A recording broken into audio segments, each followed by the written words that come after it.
जय जगन्नाथ सांग मैंने आज अमरनाथ छुट्टी पड़ी तो आम रेडी हुई बाहरी गलुणी मंदिर।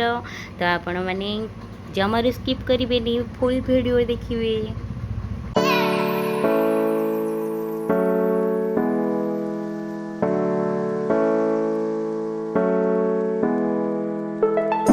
फाइनाली आम मंदिर पहुँची गलु। अमन भी बहुत जोरे कांदुला ये आउ प्रबल खरा होता गरम होता देखु केते जोरे झाड़ बहुची। अमन बहुत अस्तव्यस्त हो पड़ता। गली टी फ्रेश हो गली मंदिर भीतर को आम प्रवेश कलु। तापर आम मंदिर भीतर को गलु। देखु मंदिर केते सुंदर होती। माँ धामरे पूजा पाँच ये आम जेहेतु धामरारे रोलु तब पुअर चुटी ये पकईलु कारण आमर जोग हो कि माने समय भी भल नाला। 14 मास पशुणु आम तार चुटी पकईदेलु।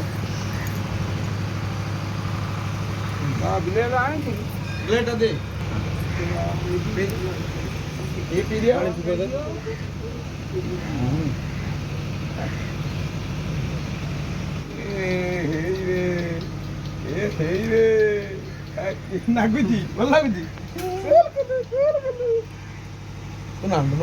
ना से संसार ये भाग्य तो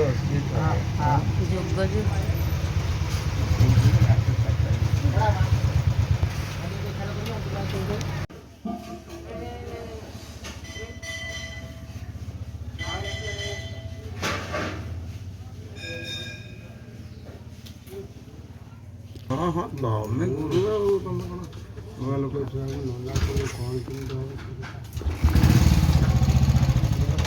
गाड़ी गाड़ी अन्य मनस हम गाड़ी की देखियो बाबा गाड़ी नहीं गले ना मु अच्छी पानी टे पके दे पानी टे गिलास रो ये पानी देखे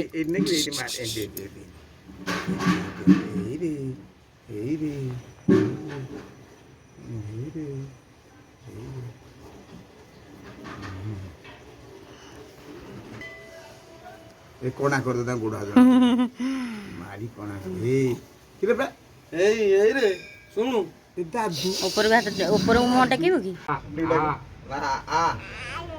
हो आय आय नहीं नहीं संभव त्राहिमा पुंडल का जो समपावता ना पड़को श्रेयस ना श्रेयस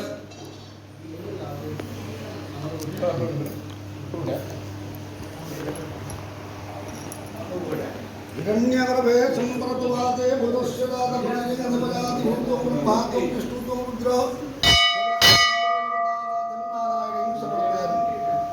अभिविद्यार्थमुचित पूजितं च अधिपतये नमः गजवक्रं महाकायं कुटिशुज्यं समप्रभुनिविघ्नं प्रमिदव सर्वकार्येषु सर्वदा तदेव लग्नसुदीन तदेव चन्द्रबल तदेव विद्याबल संजयनं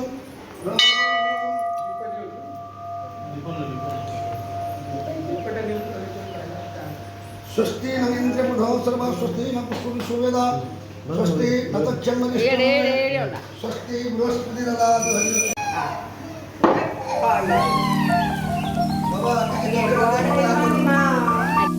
तापर मंदिर सबुआड़े आम बुलेलु और फटो भी उठेलु।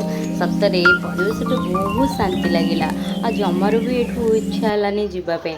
तापरे खाली खेचोड़ी भी आमर ये मंदिर रे भोग कर देइथिले नन्ना।